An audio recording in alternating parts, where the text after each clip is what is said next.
Kuberan TV நேயர்கள் அனைவருக்கும் அநேக நமஸ்காரங்கள். ஆங்கில புத்தாண்டுகள் பலன்களை பற்றி பார்ப்பதற்காக சக்தி ஜோதிட குழுவின் சார்பாக அடியேன் சக்தி சோமையாகிய நானும், KS ஐயங்கார் அவர்களும், டாக்டர் ஹரிஹர சர்மா ஐயா அவர்களும் வந்திருக்கின்றோம். நம்ம ஒவ்வொரு வருஷமும் வருஷ புத்தாண்டு பலன்களை பார்த்துட்டு வரோம். அதேமாரி இப்போ பார்க்க போகிறது இந்த நிகழும் மங்களகரமான சோபகிருது வருஷம் மார்கழி மாதம் 15ஆம் தேதி, அதாவது ஆங்கில தேதி அப்படின்றது 1/1/2024 திங்கட்கிழமை மிட்நைட்டு 12 மணிக்கு புத்தாண்டு பிறக்குது. இந்த புத்தாண்டு எல்லாருக்கும் எல்லா வளமும் நலமும் அமையறதுக்கு சக்தி ஜோதிட குழுவின் சார்பாக பணிவான ஆசீர்வாதங்களையும் நமஸ்காரங்களையும் தெரிவித்துக் கொள்கிறோம். இப்போ புத்தாண்டு பலன் பார்க்க போகிறோம். புத்தாண்டு அன்னைக்கு கிரக நிலவரம் என்னென்ன இருக்குது, நம்ம எல்லாமே சொல்லக்கூடியது எல்லாமே கிரகங்கள் நிலவரத்தை வச்சு தான் வரக்கூடிய ஆண்டு எப்படி இருக்குது அப்படின்றத நம்ம கணிக்க போகிறோம். அதே போல் இப்போ பார்க்க போகிறது என்னென்ன கிரகங்கள் என்னென்ன பலன்கள் தரப்போகுது, என்னென்ன பெயர்ச்சிகள் இந்த ஆண்டு இருக்குது அப்படின்றதையும் பார்க்க போகிறோம். அதே போல் நாட்டுக்கு நடக்கக்கூடிய நல்ல பலன்கள், சில வெள்ளம் மற்றும் இயற்கை விபத்துக்கள் எதுவும் இருக்கா அதையும் நம்ம இப்போ ஜோதிடத்தில் பார்க்க போகிறோம். ஃபஸ்ட்டு என்ன பண்ண போகிறாங்க அப்படின்னாக்க, நம்ம ஐயா சக்தி சோமையா அவங்க இந்த ஆண்டு பிறக்கின்ற மிட்நைட் 12 மணி 1 நிமிஷத்துக்கு கிரக நிலவரம் என்னென்ன, கோல்சாரம் என்னென்ன இருக்குது அப்படின்றத பற்றி நம்ம ஐயா சக்தி சோமையா அவங்க சொல்லுவாங்க. நம்ம இப்போ ஆங்கில புத்தாண்டை பற்றி பார்க்குறதுக்காக வந்திருக்கிறோம். இந்த ஆங்கில புத்தாண்டுங்கிறது எல்லா வருஷமே ஜனவரி 1ஆம் தேதி அன்னைக்கு தான் பிறக்கும். அந்த ஜனவரி 1ங்கிறது இந்த வரக்கூடிய ஜனவரி 1/1/2024 அன்னைக்கு ஆங்கில புது வருடம் பிறக்கிறது. அப்போ உள்ள கிரக நிலைகளை பற்றி பார்ப்போம். மேசத்தில் குரு பகவான் இருக்கார். இந்த குரு பகவான் 1/5/2024 அன்னைக்கு மேஷத்திலிருந்து ரிஷபத்துக்கு மாறுறாரு. இந்த வருஷ கிரகங்கள்னு சொல்லக்கூடிய குரு, ராகு, கேது, சனி இந்த 4 பேரும் தான் வருஷ கிரகங்கள்னு சொல்லக்கூடியது. அதில் குருவை தவிர வேறு யாரும் இந்த ஆண்டு மாற்றம் கிடையாது. அதுக்கப்புறமா மற்ற கிரகங்கள் இருக்கிறத சொல்கிறேன். கன்னியில் கேதுவும், விருச்சிகத்தில் புதன் சுக்கிர பகவானும், தனுசுல சூரியன் செவ்வாய் பகவானும், கும்பத்தில் ஆட்சி பெற்ற சனி பகவானும், மீனத்தில் ராகு பகவானும் இருக்கிறாங்க. இந்த நிலைகளை கொண்டு இந்த ஆண்டு ஒவ்வொரு ராசிக்காரர்களுக்கும் எப்படி இருக்கும் அப்படிங்கிறத பற்றி வரிசையாக ஒரு ராசிக்காக பார்த்துட்டு வருவோம். பொதுவான பலன் அப்படின்ற சில விஷயத்தை இப்போ பார்ப்போம். பொதுவான பலன்கள் அப்படின்னு பார்த்தோமே ஆனால், இந்த வருஷம் குரு பகவானும் செவ்வாய் பகவானும் பரிவர்த்தனை இருக்கக்கூடிய காலகட்டத்தில் இந்த வருஷம் பிறக்கிறது பெரிய விசேஷம். பொதுவாகவே இந்த வருஷம் பார்த்தேன்னா நல்ல ஒரு ஏற்றம் இருக்கும். ரியல் எஸ்டேட் பிஸ்னஸில் பார்த்தேன்னா நல்ல ஒரு ஏற்றம் இருக்கக்கூடிய காலகட்டமாக இந்த வருஷம் ஆரம்பிக்கிறது. அதனால் ரியல் எஸ்டேட்லாம் 10 மடங்கு 12 மடங்கெல்லாம் உங்களுக்கு விலை போகக்கூடிய வாய்ப்புகள் அதிகம். ரியல் எஸ்டேட் பிஸ்னஸ் பண்ணுறவங்களுக்கு நிறைய ஏற்றங்கள் கிடைக்கும். ஆனால் இந்த வருஷம் பார்த்தேனால் உடல் நல குறைவுகள் கொஞ்சம் அதிகமாக வரும். ஏன்னா பிறக்கக்கூடிய கன்னியா லக்னத்தில் கேது பகவான் இருக்கிறதுனாலையும், சமசப்தமத்தில் ராகு பகவான் இருக்கிறதுனாலையும் உடல் நல குறைவுகள் பொதுவாகவே இந்த இந்திய தேசத்தில் இருக்கக்கூடிய வாய்ப்புகள் நிச்சயமாக இருக்கும். மழை வெள்ளம் மிகவும் அதிகமாக இருக்கும். ஏன்னா இந்த காலகட்டத்தில் பார்த்தோம்னா குரு பகவான் அவர் உபயராசிக்கு இருக்கிறவர். உபயராசிக்காரர்னு சொல்லக்கூடிய 9-12க்கு உண்டான காலபுருஷ தத்துவத்தின் 9-12க்கு உண்டான காரகத்துவம் பெற்றவர். அந்த குரு பகவான் நெருப்பு ராசியும் நீர் ராசிக்கும் அதிபதினு சொல்லக்கூடியவர் இந்த வாட்டி நிலராசியில் போய் 1/5க்கு மேலே உட்கார்றதுனால சில பிரச்சனைகள் நெருப்பினாலும் நீரினாலும் வரக்கூடியது மிகவும் அதிகமாக இருக்கும். பயிர்கள் சேதங்கள் அடையக்கூடிய வாய்ப்புகள் மிகவும் உண்டு. ஆடு மாடுகள் பிரச்சனைகள் வரக்கூடிய வாய்ப்புகள் உண்டு. ஆடு மாடுகளுக்கு நோய்கள் வரக்கூடிய வாய்ப்புகள் நிச்சயமாக இருக்கும். இந்த காலகட்டத்தில் பண வரவிற்கு பஞ்சம் இருக்காது. எல்லா விஷயம் எல்லாது தனம், அதாவது இந்திய பொருளாதாரம்ன்றது பார்த்தாலே நல்ல ஒரு ஏற்றம் இருக்கும். ஏன்னா காலபுருஷ தத்துவத்தின் 2ஆம் இடத்தில் குரு பகவான் அவர் போய் இருக்கார். செலவுகள் கட்டுக்குள்ள வரும். கடல் வாணிபம் அதிகமாக பெருகக்கூடிய வாய்ப்புகள் மிகவும் அதிகமாக இருக்கும். ஷேர், லாட்ரி இந்த மாதிரியான விஷயங்கள் மிகவும் அதிகமாக இருக்கும். இந்த போதைப் பொருட்களினுடைய மூமெண்ட்டுன்னு சொல்லக்கூடியது அதெல்லாம் கொஞ்சம் அதிகமாக இருக்கக்கூடிய காலகட்டமாக இந்த வருஷம் இருக்குது. அதனால் பொதுவாக பார்த்தேனால் மழையும் அதிகம், வெள்ளங்கள் வரக்கூடிய வாய்ப்பு உண்டு. நிலத்தில் நெருப்பினால் பிரச்சனைகள் வரக்கூடிய வாய்ப்புகள் நிச்சயமாக உண்டு.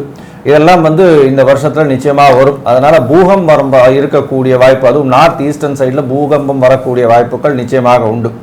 இதை தவிர இந்த வருஷத்தில் பொது பலன்கள் எப்படி இருக்கு அப்படின்றத பத்தி ஐயா ஹரிஹரசர்மா ஐயா கிட்ட கேட்போம். அன்பான கடகராசி அன்பர்களே, இந்த புத்தாண்டு உங்களுக்கு நல்ல பலன்களை தருமா? கண்டிப்பாக நல்ல பலன்களை தரும். எதுவரையிலும் நல்ல பலன்கள் தரும், எதுவரையிலும் குறைவான பலன்கள் தரும். 1/5/2024 வரலும் உத்தியோகத்தில் சில ஆட்ட பாட்டங்கள் இருந்துகிட்டு இருக்கும். 10ல் குரு வந்தால் பதவியும் பறிபோகும் அப்படின்ற ஜோதிட சாஸ்திரத்தில் சொல்லியிருக்கு. இந்த 10ல் குரு எத்தனை நாள் இருக்காரு அப்படின்னா 1/5/2024 வரலும் நீங்கள் ரொம்ப ரொம்ப ரொம்ப ரொம்ப ரொம்ப எச்சரிக்கையாக இருக்கணும். சரி, அதுக்கு அடுத்தது என்ன சாமி? 11க்கு குரு வரும்போது வேலைக்கு போகிற ஆண்களுக்கு கண்டிப்பாக இதுவரையிலும் தடையும் தாமதமும் இருந்த பதவி உயர்வு கிடைக்கக்கூடிய வாய்ப்புகள் உண்டு. உத்தியோகத்தில் நிரந்தரமாகாமலே கான்ட்ராக்டாக இருந்துகிட்டு இருந்தவங்களுக்கு கான்ட்ராக்ட் முடிஞ்சு கன்ஃபர்மேஷன் ஆகக்கூடிய வாய்ப்புகள் உண்டு. இதை தவிர உத்தியோகம் போகக்கூடிய பெண்களுக்கு அவங்களுக்கும் மேலதிகாரிகளுக்கும் டிஃப்ரெண்ட் ஆஃப் ஒப்பீனியன் இருந்துகிட்டு இருந்துச்சு. எப்படின்னாக்க ராசிக்கு 7ஆம் இடத்துல சனி பகவான் இருந்து ஆட்டி படைச்சிட்டு இருந்தார். நீங்கள் என்ன சொல்கிறது, நான் என்ன கேட்குறது அப்படின்னு இருந்துச்சு. அதனால் உங்களுக்கும் மன உளைச்சல், மேலதிகாரிக்கும் மன உளைச்சல். அத்தனை மன உளைச்சலும் இந்த 1/1/2024 தீந்துருமா? கண்டிப்பாக தீந்துரும். அதே போல் ஆடம்பர நகைகள் வாங்கக்கூடிய வாய்ப்புகள் இந்த காலகட்டங்களில் பெண்களுக்கு ஏற்படும். தங்க நகை, வெள்ளி நகை, பிளாட்டினம் இதெல்லாம் வாங்கக்கூடிய வாய்ப்புகள் உண்டு. ஏன்னா தனக்காரனான குரு 10லிருந்து 11க்கு வராரு, லாபஸ்தானத்துக்கு வராரு. தொட்டதெல்லாம் தொடங்கக்கூடிய காலகட்டங்கள், வச்சதெல்லாம் விடிவு கிடைக்கக்கூடிய காலகட்டங்கள்.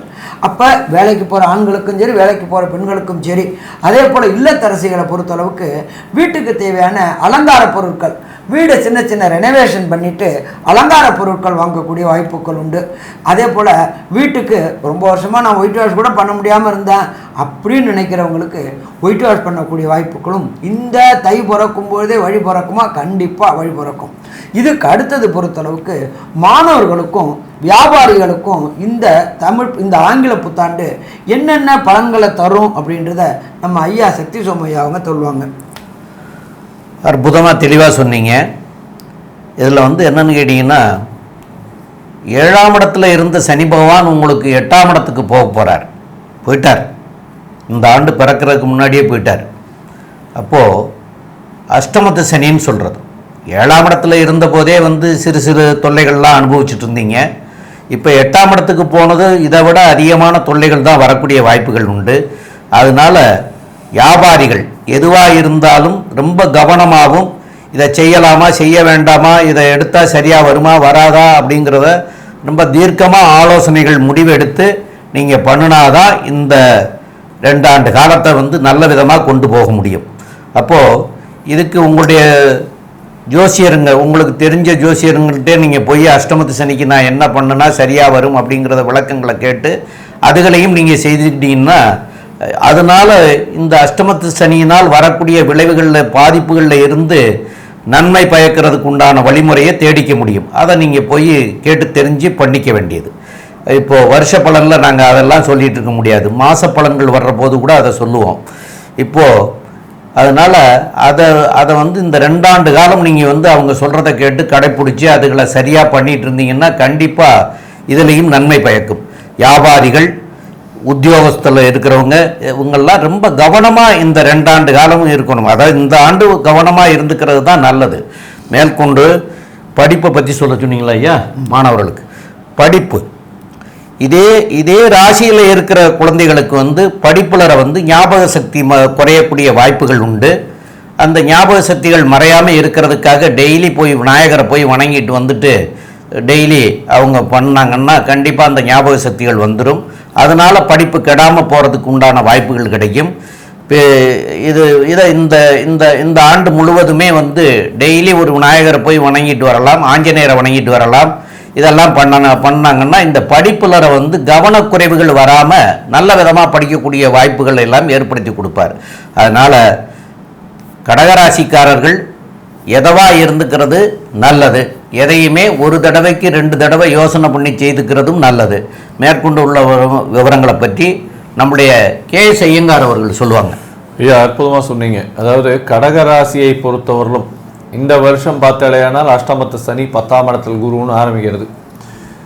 இந்த வருஷத்தில் கலைஞர்கள் மற்றும் அரசியல் பிரமுகர்களுக்கு எப்படி இருக்கும், அரசாங்க பிரமுகர்களுக்கு, அரசாங்கத்தில் வேலை செய்யக்கூடிய அரசாங்க அடிமைகளுக்கு எப்படி இருக்கும் அப்படின்றத பார்த்தேன்னா, அரசாங்க அடிமைகளுக்கு நல்ல ஒரு ஏற்றம் இருக்கும், டிரான்ஸ்ஃபர் கிடைக்கும், உடல் நலத்தில் பிரச்சனை வரும், ப்ரெஷர் அதிகமாக இருக்கும், ஸ்ட்ரெஸ் அதிகமாக இருக்கும். இது அரசாங்கத்தில் வேலை செய்யும் அரசாங்க அடிமைகள்னு சொல்லக்கூடிய அரசாங்க ஆஃபீஸர்ஸ் அவங்க எல்லாருமே அவர்களுக்கு பிரச்சனைகள் பலவிதமாக வரும். அதுவும் மேலில் இருக்கக்கூடிய ஆஃபீஸர்ஸ் மூலியமாக பெரிய பிரச்சனைகள் வரும். ஏன்னா சனி பகவான் ஆட்சி பெற்ற சனி கும்பத்தில் இருக்கிறதுனாலையும் ஆண் சனியாக இருக்கிறதுனாலையும் சட்டத்தின் முன்னாடி ரொம்ப ஸ்ட்ராங்காக போகக்கூடிய காலகட்டமாக இந்த வருஷம் அமைய போகிறது. ஏன்னா சனி பகவான் அங்கே இருக்கிறவர்களும் சட்டங்கள் ரொம்ப கடுபடியாக இருக்கக்கூடிய காலகட்டமாகத்தான் இருக்கும். இந்த வருஷம் பார்த்தாலேயானால் உங்களுடைய ராசிக்கு 3ஆம் இடத்தை குரு பகவான் பார்க்குறார். அது ஒரு பெரிய ஏற்றமான காலகட்டம். அதனால் இந்த இன்ஸ்ட்ருமெண்டல் மியூசிக் வாசிக்கிறவாளுக்கெல்லாம் பெரிய ஏற்றம் கிடைக்கும். புதிய என்ட்ரி கிடைக்கக்கூடிய வாய்ப்புகள் நிச்சயமாக இருக்கும். 1-2 தடைகள் தடைக்கு பிறகுதான் கிடைக்கும். ஏன்னா கேத்துவோடு இருக்கிறதுனால, கேத்து 3ஆம் இடத்துல இருக்கிறதுனால தடைகள் வரும். தடைகளை கடந்து நீங்கள் வெற்றி வாய்ப்பை நிச்சயமாக இந்த குரு பெயர்ச்சிக்கு அப்புறம் நிச்சயமாக உங்களுக்கு கிடைக்கும். வெளியூர் வெளிமாநில சுற்றுப்பயணங்கள் கொஞ்சம் அதிகமாகவே இருக்கக்கூடிய காலகட்டமாக இந்த கடகராசிக்கு இருக்குது. ஏன்னா 11ஆம் இடத்துல போய் குரு பகவான் உட்கார்ற, குரு பகவான் 11ஆம் இடத்துல உட்கார்றதுனால மூத்த சகோதரர்கள் மூலியமாக பெரிய ஏற்றம், தொழிலில் அபரிமிதமான வளர்ச்சி இருக்கும். அதனால் ஐயா சொன்ன மாதிரி தொழிலில் அபரிமிதமான வளர்ச்சி இருக்கேன்னு இன்வெஸ்ட்மெண்ட்டை ஏற்றிட்டே போகாதீங்க. அஷ்டமத்து சனி உங்களை நிறைய இன்வெஸ்ட்மெண்ட் போனவுடனே லாக் ஆகிடும். ஜாகிரதையாக இருக்கிறது நல்லது. எந்த அளவுக்கு வேணுமோ அந்த அளவில் போட்டு அசலை எடுக்கிறதுக்கு வழி பண்ணக்கூடிய அளவில் இருந்தீர்களேயானால் நல்லது. அடுத்தது 11ஆம் இடத்தில் இருக்கக்கூடிய குரு பகவான் பெரிய ஏற்றத்தை கொடுக்க போகிறார். என்ன ஏற்றத்தை கொடுக்க போகிறார்னா, குரு பகவான் 11ஆம் இடத்துல இருந்து மூத்த சகோதரர்கள் மூலியமாக நல்ல ஒரு சந்தோஷமான விஷயங்கள் உங்களுக்கு கிடைக்கக்கூடும். 2வது திருமணத்திற்கு பார்த்து கொண்டிருப்பவர்களுக்கு நிச்சயமாக 2வது திருமணம் நடக்கக்கூடிய வாய்ப்புகள் இந்த காலகட்டத்தில் உண்டு. வெளியூர் வெளிமாநிலம் செல்லக்கூடிய வாய்ப்புகள் உண்டு. அதை தவிர வெளியூர் வெளிநாட்டுக்கு, அதுவும் அரேபியன் கண்ட்ரீஸுக்கு போகக்கூடிய வாய்ப்புகள் மிகவும் அதிகமாக இருக்கும் இந்த கடகராசிக்காரர்களுக்கு.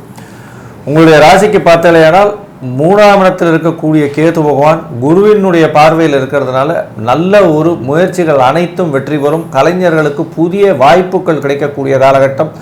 சிறு சிறு தடங்கள் வந்தாலும் ஏற்றம் கிடைக்கக்கூடிய காலகட்டம் மே மாதத்திலிருந்து வரும். நல்ல ஒரு ஏற்றமாகவே இருக்கும்.